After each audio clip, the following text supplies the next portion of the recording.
Magandang umaga po. Ang ating pag-usapan ay itong balikan natin ang nakaraan na hindi na ikwento to sa nakaraan. Ngayon lang natin nalaman dito sa memorya ni Attorney Mike Operario na siya po ay isa sa abogado noon ni Senator Raul Roco. Kasama ni Raul Roco sa kanyang law firm. At ang kanyang kinwento kung ano ang nangyari doon sa Kuratong Baliling na mga gang, mga kidnap po ransom group at saka yung mga bank robbers. Yung mga Kuratong Baliling po ay sila yung mga taga Osamis City. At hinahuli sila isa't isa, lahat sila nahuli ng mga pulis sa panahon nito ni Ping Lacson na siya pa ay colonel sa Task Force kung di nang kamali. Ano ba yun? PAOK TF. Okay. So, ngayon, colonel pa lang siya noon. Kasama diyan si General Sovia. Kasama diyan si Colonel Romeo Acop na ngayon ay congressman na. So, nangyari yung panahon na yun at ayon sa kwento po ni Attorney Mike Falses, Mike Operario, na abogado siya noon na gumigisa sa kanila ni Ping Lacson ay nangyari ito kaya hindi niya binoboto si Lacson kasi yung mga kasapi ng mga hold-up group ng Osamis City na Kuratong Baliling ay hinuli muna nila, 11 sila, kinarga sa armor van ng bangko at niratrat, pinatay doon sa may flyover diyan sa Quezon, sa Commonwealth Avenue sa Quezon City. So, ngayon, lumalabas doon na isa sa mga abogado noon ng may dalawang pulis pala na sarinto na lumitaw na bilang mga whistleblowers. Si Eduardo de la Cruz, mamaya malalaman natin. Tsaka si Corazon, nakalimutan ko basta si Corazon. Ngayon, ikikwento mamaya ni Attorney Mike Operario ang nangyari. At ngayon, abogado pa si Kiko Pangilinan nung isa sa mga whistleblowers. Ibig sabihin, alam na alam ni Kiko Pangilinan ang katarantaduhang pag-murder ni Ping Lacson sa 11 tao diyan sa Kuratong Baliling. At yung Kuratong Baliling ang dahilan kung bakit hindi manalo pagka-presidente si Ping Lacson. Kumbaga hanggang senador na lang siya. So yung nangyari sa Kuratong Baliling ay murder po yun. Nakapusas po ang mga tao ng binagbabaril. Pinalabas nila na ambush. Yan ang ginagawa ni Ping Lacson. Kung sinungaling man si Saldico, kasing sinungaling din si Ping Lacson. Kung sinungaling man ang iba, kasing sinungaling din, mas sinungaling pa to si Ping Lacson. Ngayon, kung itong si Kiko Pangilinan ay talagang maayos na tao, abogado siya ng isa sa mga whistleblowers laban sa ginawa para sa mga pamilya ng mga namatay sa Kuratong Baliling massacre, ay bakit kinakampihan niya ngayon si Ping Lacson? At nung pagtawag-tawag ng boto, may isang resolusyon inisponsoran ng mga senador si Alan Peter Cayetano, si Bato, si Bongo, si Robin Padilla, at saka co-sponsor din si Jingo Estrada, ay bumoto sila sa isang resolusyon na humihingi ng pabor sa International Criminal Court na kung maaari, ay hindi naman pakawalan, kung maaari ilagay sa house arrest si Digong Duterte para kung ma-house arrest man siya, kung saan man siya ilagay na house arrest, ay para maalagaan ang kanyang kalusugan. Kasi nanghihina na siya. In fact, 2 psychologist na o doctor na ang tumingin sa kanya, yung unang doktor ng ni Duterte na nagsabi na siya ay may cognitive failure na hindi na siya makakaunawa. Ibig sabihin may dementia siya o di kaya ulyanin. At pangalawang doktor ay doktor ng ICC mismo na kinuha at kinumpirma ang findings o ang konklusyon ng unang doktor na kinuha ni Duterte. Ang pangalawang doktor ay ang doktor ng ICC na nagkumpirma na ulyanin na rin si Duterte. Ibig sabihin po, hindi sapat ang care, ang medical care o ang health care sa kanya sa loob ng kulungan. Ngayon, may pangatlong doktor, ang inaantay na lang yan, ang doktor na rekomendado ng prosecution na maglilitis, na mag-uusig kay Duterte. So, yun na lang. Pero kung ang dalawa na doktor, kasi professional yung mga doktor, nagsigo sila, pareho silang sinasabi, ay ibig sabihin po, talagang sureball na tayo na talagang may dementia na si Duterte. At kung may dementia, sa totoo lang, pag ako tanongin mo bilang kung ako mga abogado ni Duterte, a-argue po ako, Your Honor, hindi po natin pwede sentensyahan ang wala ng taong hindi na nakakaunawa kung anong nangyayari. At yan po ay pagiging ulyanin. Kasi hindi mo siya pwedeng basahan, hindi siya nakakaintindi. Basahan mo ng kaso laban sa kanya, hindi siya nakaintindi. So kung hindi siya nakakaintindi, hindi na magkakaroon po ng tinatawag na notice. Okay? So kung hindi magkaroon ng notice, hindi mo pwede hindi masunod yung tinatawag na no person can be deprived of liberty without due process of law. Ganun lamang po kasimple. So,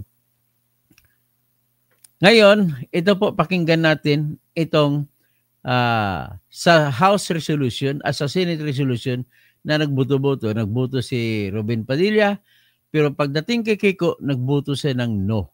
Ayaw niya kasi sa tingin niya, criminal si Duterte.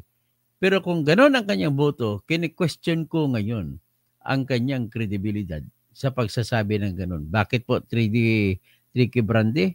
Kasi po, si Kiko Pangilinan ay abogado ng isang pulis na sarhento na whistleblower na nagsumbong sa bansa na minasakir ni Ping Lacson ang mga koratong baliling na 11 na mga hold-up group o kidnapping group. At kung minasakir niya at abogado si Kiko, siya ay naghahanap noon ng katarungan para sa 11 pinatay. Pero bakit kinampihan niya si Ping? Binuto pa niya magiging Senate President, magiging Blue Ribbon Committee at saka Senate Pro Tempore. At ngayon, kukontra siya laban sa koratong baliling. Anong laban kay Duterte? So ano ang kredibilidad mo, Kiko Pangilinan? Kung hindi mo pinaglaban ang katarungan sa 11 may kasapi ng koratong baliling na pinatay ni Panfilo Lacson, minasakir, binaril na nakapusas, ano ang iyong moralidad? What moral authority do you have to vote no against the proposition na nakikiusap lamang? Hindi naman siya papalayain si Digong, kundi ilagay lang sa house arrest at tuloy-tuloy ang hearing. So it doesn't make sense. O ito, pakinggan nyo ang boto ni Kiko Pangilinan sa pagboto-boto kanina.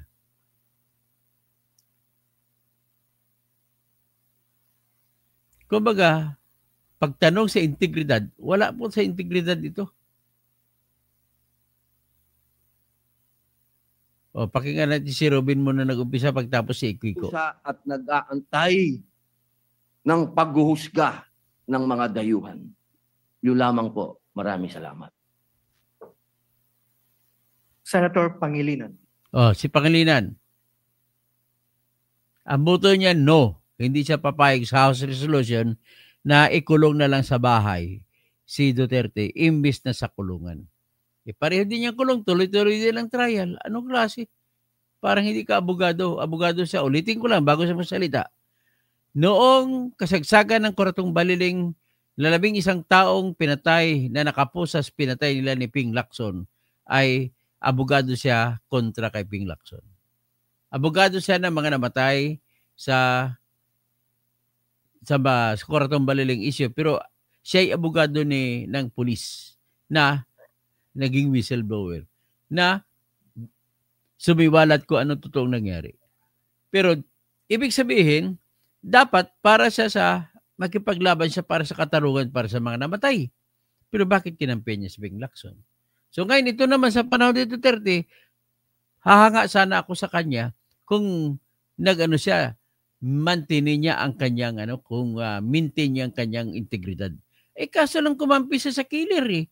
Tapos ngayon bubuto siya kontra sa killer kay Duterte.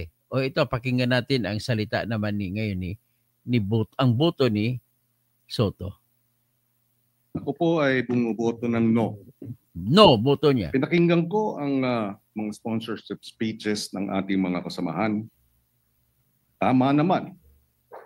May basehan para sa humanitarian consideration dahil may edad na. Hinihingi ng isang paraan para ma-house arrest. May basehan po ito base sa mga argumento na nabanggit kanina. Subalit, gaya ng nabanggit kanina ng ating majority leader na si Senator Zubiri, sinabi niya magagalit ang mga biktima ng EJK. Libo-libo ang pinatay. Libo-libo pa ang nawalan ng ama, ng ina, ng anak, na ang hiling ay hustisya.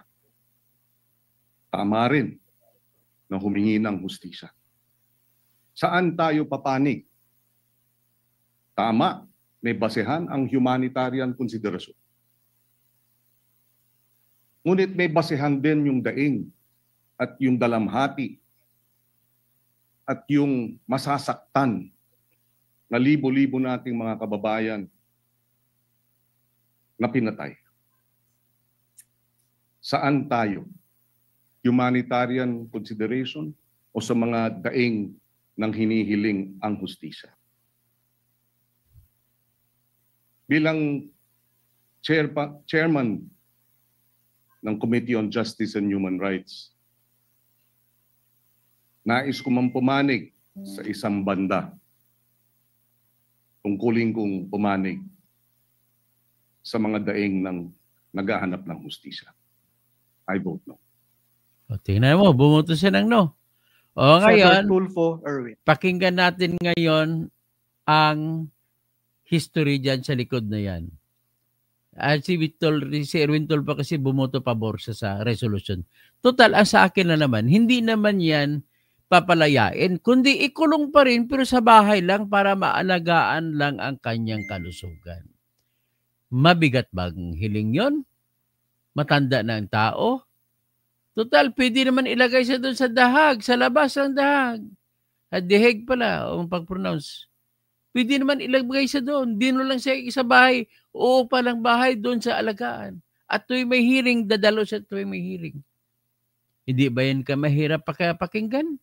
O ito ngayon, pakinggan natin po si Attorney Mike Operario na siya po ang abogado na isa sa nag-uusig sa kay Ping Lacson at sa mga kasama ni Ping Lacson na mga pulis, kasama na si Romeo Acop na tinutukoy sa pagmasaker sa mga kasapi ng Corazon Baliling na 11 sila, mga puro taga Osamis City.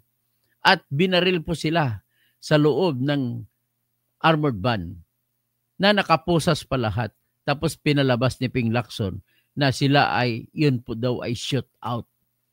Nakipagbarilan daw ang mga Corazon Baliling. Saan ka ba makakakita na nakipagbarilan sa loob ng sasakyan?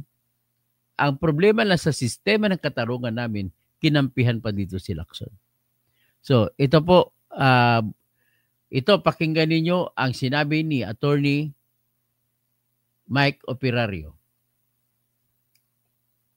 May personal na alam po si Attorney Mike Operario sapagkat siya pong abogado na isa sa nag-usig laban kay Ping Lacson. Kaya sabi ni Mike Operario, hindi niya iboboto kailanman si Ping Lacson kahit anong tatakbo ang pwesto. Ito po si Attorney Mike Operario.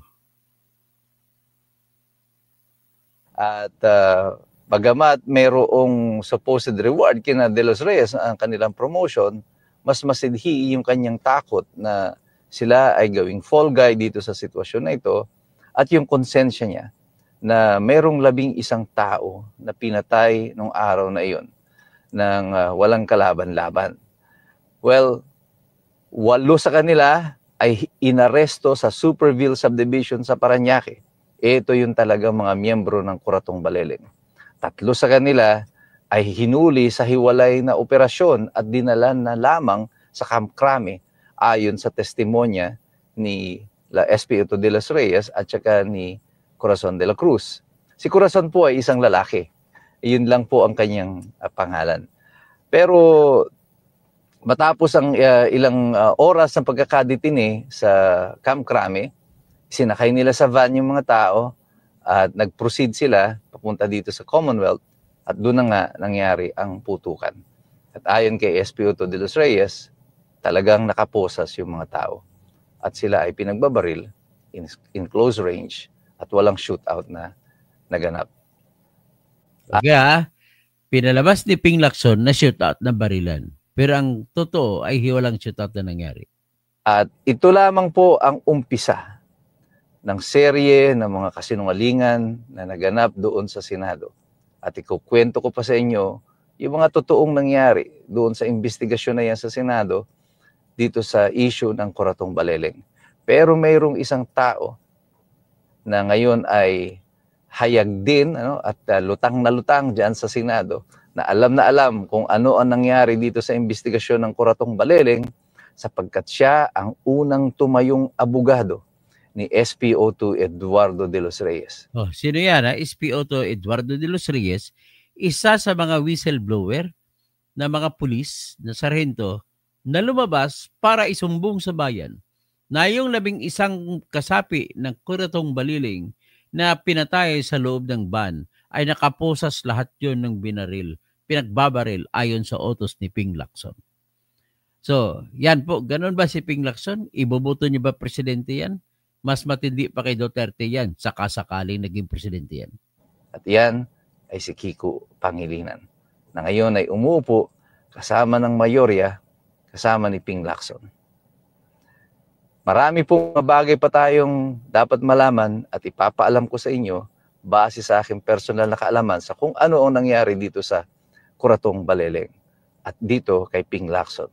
At ito yung mga dahilan kung bakit hindi ko siya kahit kailan iboboto bilang senador o anumang posisyon na kanyang tatakbuhin. Patuloy po tayong magmasid, mag-aral, at tayo po ay makialam sapagkat mahirap pong makialam ang taong walang alam. God bless you, God bless us all. Mabuhay ang Republika ng Pilipinas. Salamat, Attorney Mike Operario, sa iyong makabayan na trabaho. At sana naman ay magpatuloy ang adikain mo para sa katotohanan, para sa katarungan. So iyan po ang katotohanan sa likod ng Kuratong Baleleng. Ngayon, iba siguro ay bata pa, hindi nila alam kung anong totoong nangyari. Pero ngayon, inulit na natin ito. So sa susunod,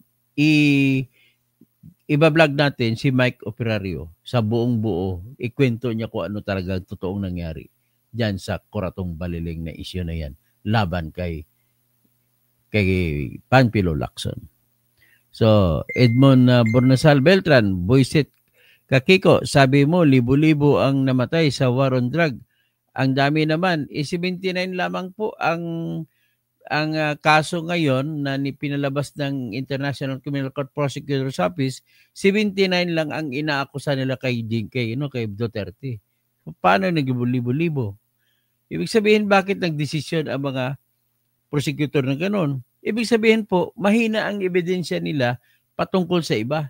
At kung gano'n, sa pilitan ata itong sinampang kaso.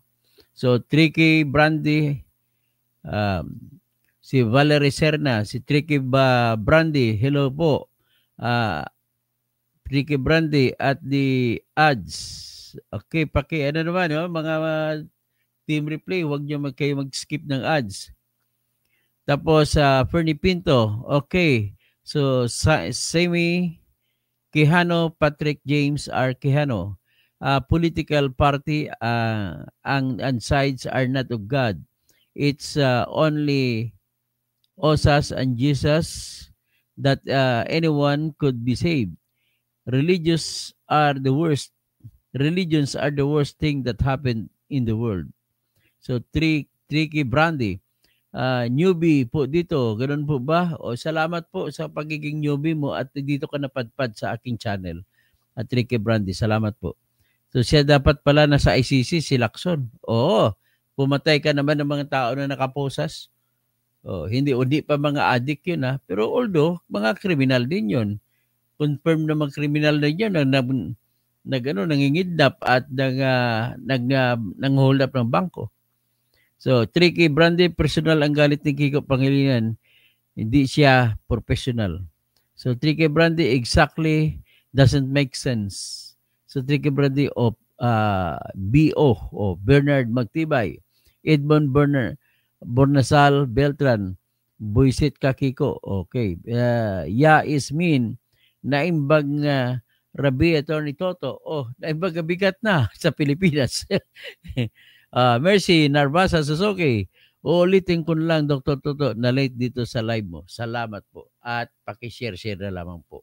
Hanggang dyan lang po tayo ngayon.